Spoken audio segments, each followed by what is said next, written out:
Hello student. Last topic इस chapter का cell organelles का।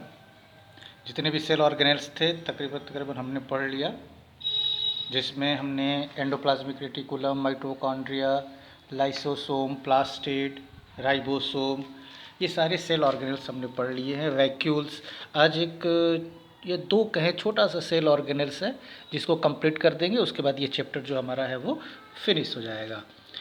नेक्स्ट जो सेल ऑर्गेनेल्स है वो है प्रोक्सीसोम्स। प्रोक्सीसोम्स स्मॉल होता है, जैसे आप बुक में देख सकते हो 0.3 से लेकर के 1.5 mm जो है वो डायमीटर में होता है। स्फेरिकल ऑर्गेनेल होता है और इसके अंदर एक पावरफुल ऑक्सीडेटिव एंजाइम होता है जो पेरोक्सीसोम के अंदर जो है वो प्रेजेंट होता है। पेरोक्सीसोम एक तरीके से सिंगल मेम्ब्रेन बाउंड होता है, जैसे लाइसोसोम का कंडीशन था, सिंगल मेम्ब्रेन बाउंड होता है, घिरा होता है। और मोस्टली जो पेरोक्सीसोम होता है वो लीवर और किडनी सेल के अंदर जो होता है वो पाया जाता है। इसके अंदर जो एंजाइम होता है लाइसोसोम के अंदर, जिसको हम पावरफुल एंजाइम कहते हैं, उसको हम कैटालाइज एंजाइम भी कहते हैं।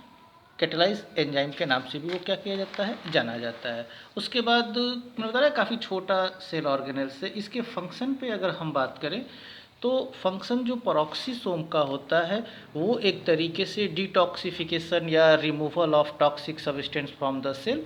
लीवर और किडनी सेल से जो है वो एक तरीके से टॉक्सिक सब्सटेंस को, वेस्ट मटेरियल को जो है वो रिमूव करने में हेल्प करता है।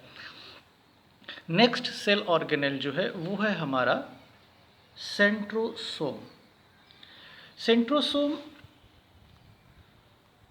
केवल एनिमल सेल के अंदर जो है वो प्रेजेंट होता है। जैसे प्लास्टिड हमने कहा था कि प्लास्टिड केवल प्लांट सेल में होता है, वैसे ही सेंट्रोसोम केवल एनिमल सेल में प्रेजेंट होता है और it is not bound by any membrane but consist of two granule like centriole. ये किसी मेम्ब्रेन से कवर नहीं होता है।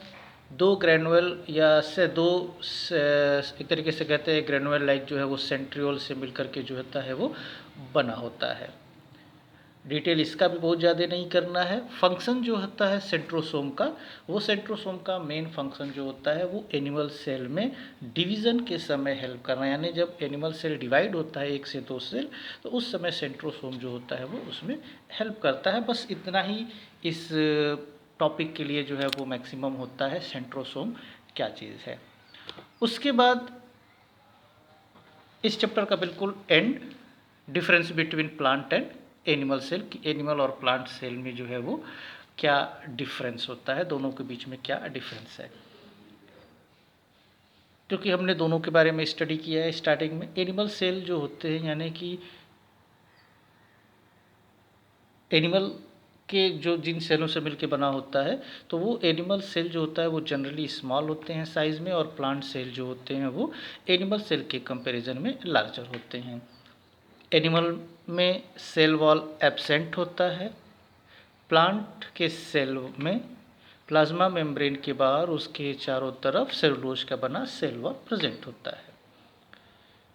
प्रोटोजोआ एक है, एक प्रोटोजोवन यूग्लिना। यूग्लिना को छोड़ करके बाकी एनिमल सेल में प्लास्टिड जो होता है वो एब्सेंट होता है, जबकि प्लांट सेल में प्लास्टिड प्रेजेंट होता है। चूँकि एनिमल सेल में प्लास्टिड नहीं होता है, लेकिन एक प्रोटोजोवन है, माइक्रोस्कोप एक प्रोटोजोवन यूग्लिना, उसके अंदर जो है वो प्लास्टिड पाया जाता है।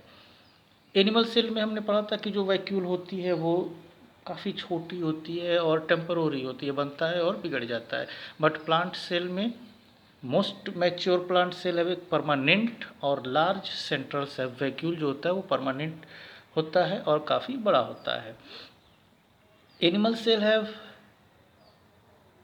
Centrosome and centriole. Plant cell centrosome and, अभी जिसको हमने पढ़ा कि प्लांट सेल में सेंट्रोसोम और सेंट्रियोल लैक होता है, नहीं पाया जाता है, और एनिमल सेल में जो है वो सेंट्रोसोम और सेंट्रियोल जो होता है वो प्रेजेंट होता है। इस तरीके से हमारा सेल का चैप्टर जो होता है ये फिनिश होता है। इसमें हमने सेल की डिस्कवरी, सेल की साइज, सेल के तमाम तरह के जो फीचर होते हैं वो, फिर सेल के जो पार्ट हैं लाइक न्यूक्लियस, उसके बाद साइटोप्लाज्म न्यूक्लियस या प्लाज्मा मेम्ब्रेन के बारे में पढ़ा, सेल वॉल पढ़ा, न्यूक्लियस पढ़ा, फिर साइटोप्लाज्म के अंदर पाए जाने वाले सेल ऑर्गेनेल्स के बारे में एक एक करके हमने स्टडी किया। ये चैप्टर हमारा जो है वो यहाँ फिनिश होता है। अगला जो चैप्टर होगा वो अब हम क्लियर करेंगे कि क्या चीज़ें डिलीट की गई हैं इस सेशन के लिए, टिश्यू में कितना पढ़ना है या फिर why do you fall ill है उसको पढ़ना है। दोनों में से एक चीज़ क्लियर करने के बाद जो अगला वीडियो होगा वो या तो टिश्यू से या why do we fall ill, दोनों में से एक चैप्टर को जो है वो हम स्टार्ट करेंगे। Okay, thank you.